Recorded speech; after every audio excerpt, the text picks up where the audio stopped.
Donc, à partir de là, moi, j'ai calculé 4 et 9/16. Je peux venir sur le banc de scie. Et puis, je vais installer le banc de scie à 4 et 9/16. Donc, ça ici, ça va me permettre de regarder mes planches de pain, puis ce qui est légèrement brisé, je vais être capable de l'enlever, puis je vais avoir une belle surface de tous les côtés.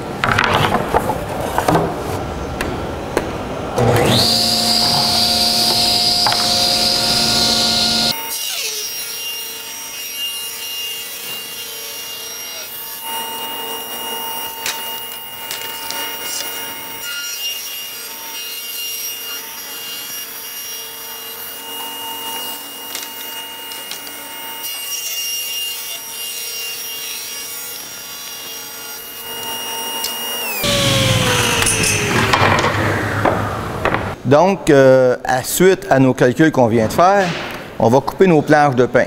La première chose à faire, c'est de se faire une coupe de propreté pour faire bien sûr qu'on est à 90 degrés.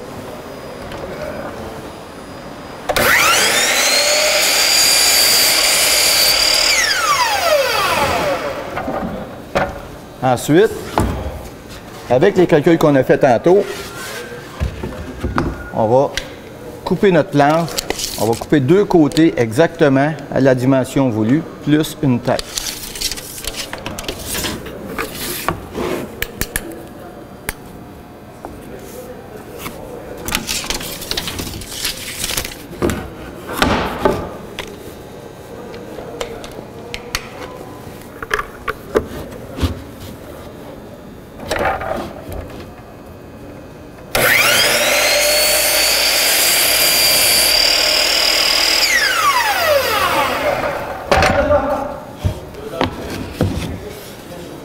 Après nos cadres de pain, quand le cadre va être coupé, ce qu'on va faire, c'est qu'on va tout de suite couper les chambranles. Les chambranles, il faut faire attention quand on vient pour couper les chambranles. Si on remarque nos chambranles, on va voir qu'il y a un côté plus large qui va sur le Gyproc, le côté plus mince qui va aller sur le cadre. C'est très important de toujours appuyer celui qui est le plus large au fond de la scie pour avoir un appui toujours égal. Donc, on va se faire un côté gauche et un côté droit, puis on va commencer une coupe pour celui de la tête. On va commencer par la tête. On va mettre à 45 degrés. Coupe à 45 est bien à sa place. On fait toujours attention à nos mains. On ne croise jamais les mains.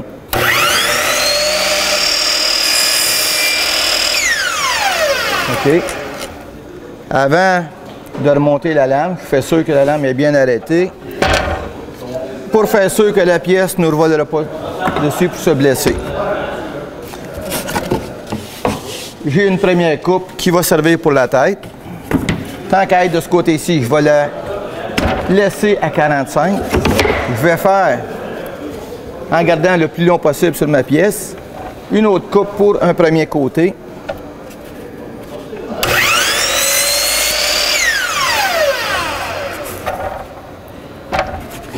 Je viens de faire mon côté gauche. Par la suite, je viens chercher mon autre angle de 45 degrés de l'autre côté, bien à 45. Je vais venir l'appuyer de ce sens-ci encore une fois pour garder mon côté plat appuyé au fond. Je vais devoir m'installer de ce côté-ci. Donc, ce côté-ci, pour ne pas croiser mes mains, je vais utiliser la scie de la main gauche.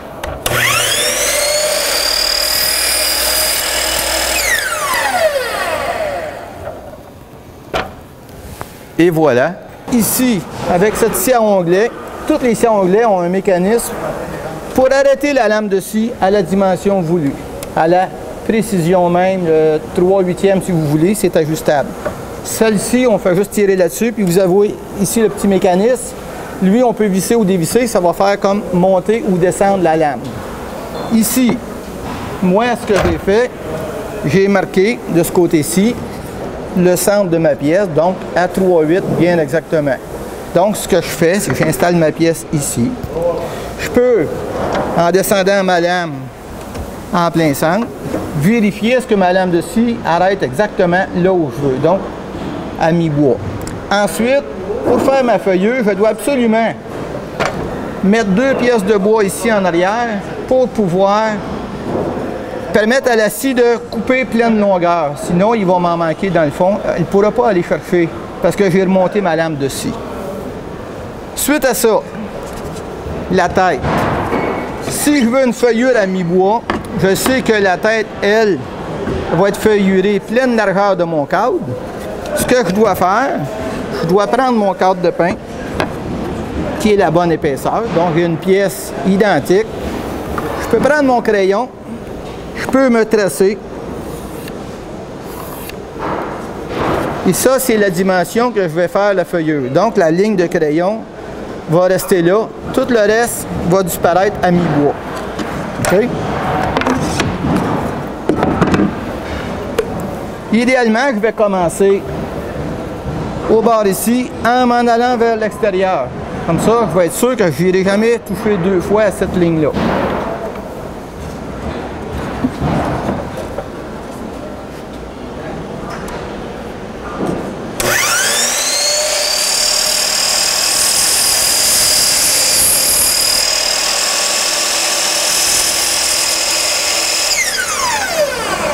OK, là, j'en ai passé ici. On voit très bien que la lame ne dégage pas jusqu'au bout. Donc, ça veut dire qu'il faut que je dois mettre une autre pièce de bois comme ça ici, encore en avant. J'ai de la pièce de bois. Je peux m'en couper une dimension. Si je tasse ça ici, je peux couper au complet, puis je ne perdrai pas ma dimension parce que je l'ai déjà ajustée au préalable. Et je vais revenir exactement avec la même dimension. Ça, c'est le plaisir de travailler avec ces scies-là. Donc, je m'en viens ici, je remets mon ajustement, je peux installer mes pièces de bois, et là, je peux recommencer. Je l'ajuste.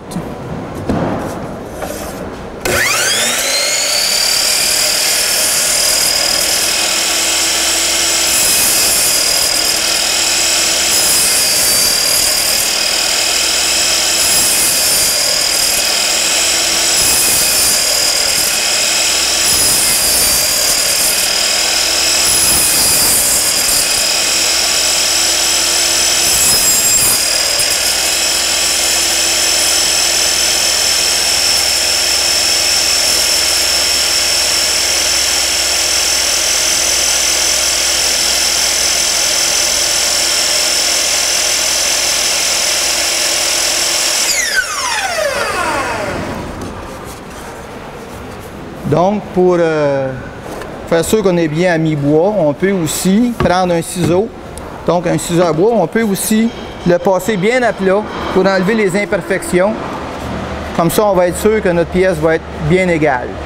Okay? Une autre façon de faire, ça aurait pu être avec une toupie, avec un fer plat, un guide à tronçonner qu'on pourrait installer sur une table à toupie et avec le fer plat, déposer bien à plat.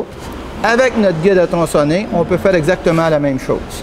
Ou sur un banc de scie, mais le banc de scie devient problématique parce qu'on doit enlever le garde. On n'est pas légal en faisant ça. OK? Ensuite, il va me rester à faire l'autre côté. Et suite à ça, je vais vérifier la distance que j'ai entre les deux avec la porte. Donc, je vais voir, en l'installant à côté de la porte, voir si j'ai le jeu voulu. Si je ne l'ai pas, je vais devoir rectifier ma pièce.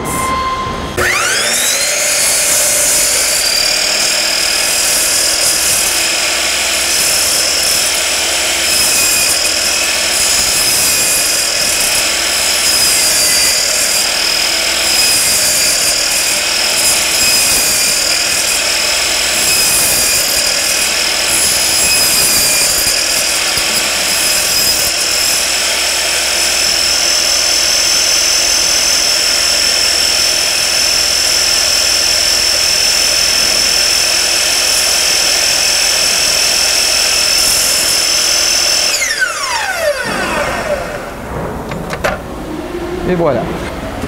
À la tête qu'on a fait les fameuses feuilleuses, ce que l'on doit faire, on doit vérifier s'il y a des pièces de bois qui nous dérangent. Donc, si on voit qu'il y a des légères imperfections, on peut prendre un ciseau à bois et en faisant bien attention à ses doigts, on peut essayer d'en enlever un petit peu. Donc, on peut enlever les légères imperfections pour pouvoir vérifier avec une pièce de bois, OK, si la feuillure est belle. OK? Donc, avec ça, on sait très bien que la feuillure elle va être belle. On peut, encore une fois, prendre une autre pièce de bois comme ça ici. Puis, on peut aller vérifier avec notre porte si on a l'espacement voulu de chaque côté de notre porte pour respecter notre dégagement. Donc, à partir de là, on peut commencer à se préparer à faire l'installation du cadre prémonté. Pour l'installation, la fabrication du cadre, ce que j'ai fait, j'ai commencé par placer mes pièces pour être prêt à toute éventualité. La première chose, ma tête, j'ai préparé 2 clous de 2 pouces de chaque côté. C'est important de les installer pas trop près du bord pour empêcher le bois de fendre. Mais en même temps, je l'installe dans mes feuillures pour faire sûr qu'il va aller clouer le montant de côté. Okay? À partir de ça, je dois prendre mon cadre de pain, vérifier un peu mon cadre de pain et je peux m'en venir ici en clouant le cadre de pain comme ça ici.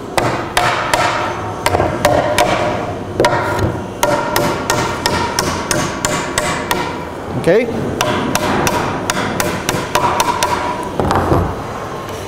L'autre côté, la même chose.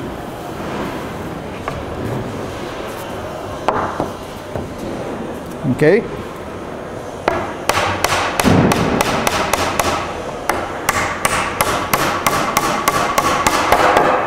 OK?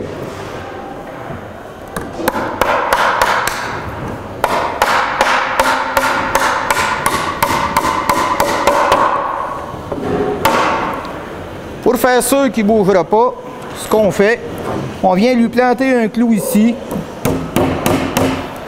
pour l'empêcher de sortir.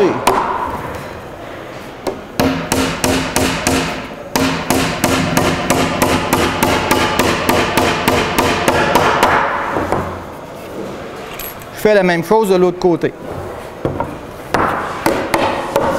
En même temps, ça va permettre à notre feuillure d'être plus serré dans son cadre.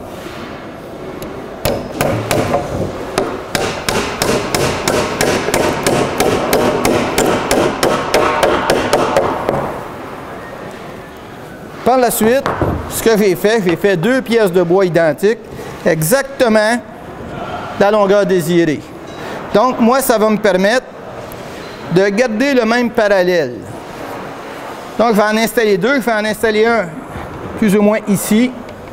Et je vais en installer une autre à peu près à 12 pouces du bas. Ça va me permettre de garder mon parallèle tout le long.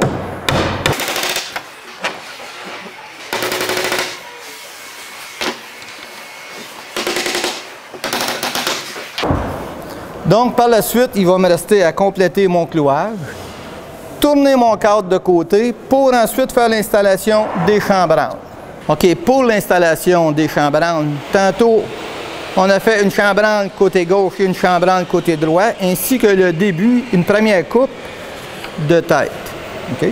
Donc, moi, ce que je fais, je vais installer les chambranles sur le côté des charnières. J'ai installé ces 2 pièces de bois-là pour garder le plus possible une certaine parallélité de mon cadre. Je vais virer le cadre de côté.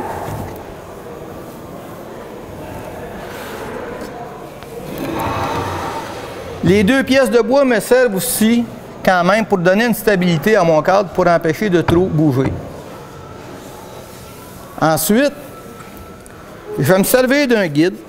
Les 2 côtés sont coupés à 45 pour égaliser les pointes ici, pour ensuite piquer avec un clou dans la pointe ici, aller marquer directement à l'autre bout la dimension que j'ai besoin. Donc, je n'ai pas besoin d'aller mesurer la distance que j'ai besoin. Ce qui est important, c'est de garder un espace entre le cadre et la chambranle. Donc, je vais commencer par ce côté-là. Ici, vous allez remarquer aussi que j'ai commencé à installer des clous. Si je veux, je peux installer des clous à tous les plus ou moins 12 pouces pour donner une certaine stabilité entre mon cadre et la chambranle, parce que tantôt, je vais me servir de la chambranle pour ajuster mon cadre.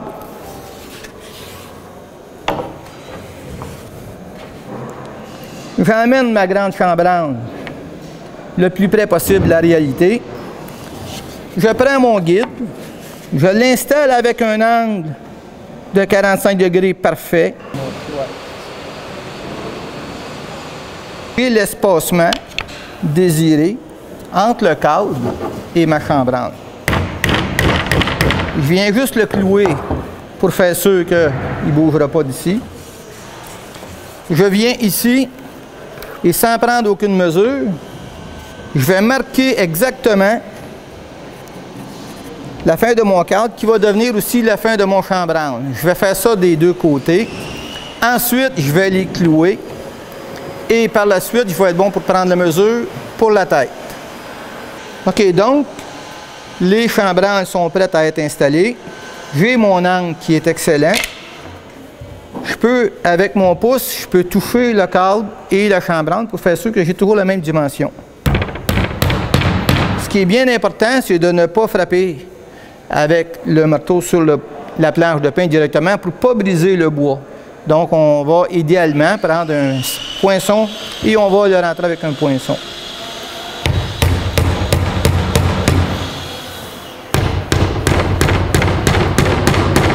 Donc, je garde toujours le plus possible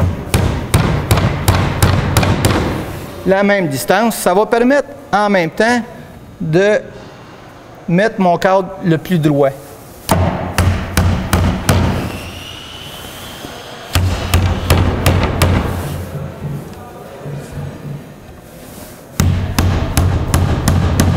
Vous remarquerez qu'ici à la fin, j'ai quand même gardé presque 2 pouces dans le bout pour empêcher de faire craquer justement ma pièce de bois.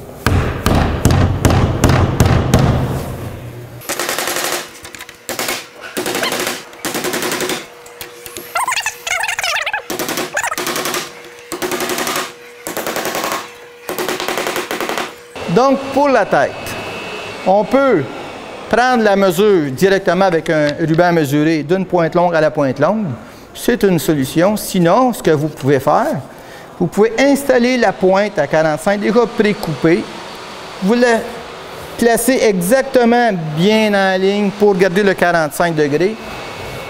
Quand celle-là est à votre goût, vous tassez un peu le cadre pour arriver égal avec l'autre côté. Il vous reste seulement qu'à marquer l'emplacement exact. Donc, faites attention, ça s'en vient par là, la coupe à 45. D'accord? On va couper ça sur le scie à onglet, ensuite on va venir l'installer. Donc, c'est bien important de comprendre que dans les clous qu'on utilise, il faut faire un choix judicieux.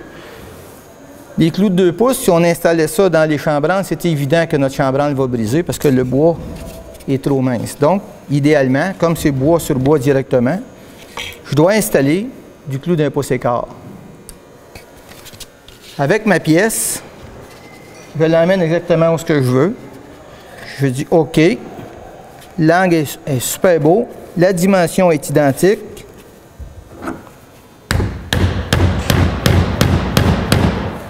Je m'en viens ici à l'autre bout. Je viens voir si ça correspond à ce que je veux.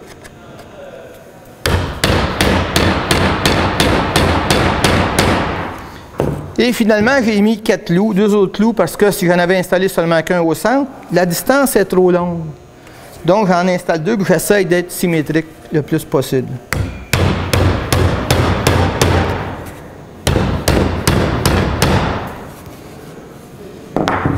Donc, après l'installation des chambranles, qui vient donner plus de quart, si vous voulez, à mon cadre, il va me rester à déterminer quel côté des chambranles que je vais mettre les pentures. Donc, il faut que je sache quel côté est-ce que ma porte doit ouvrir.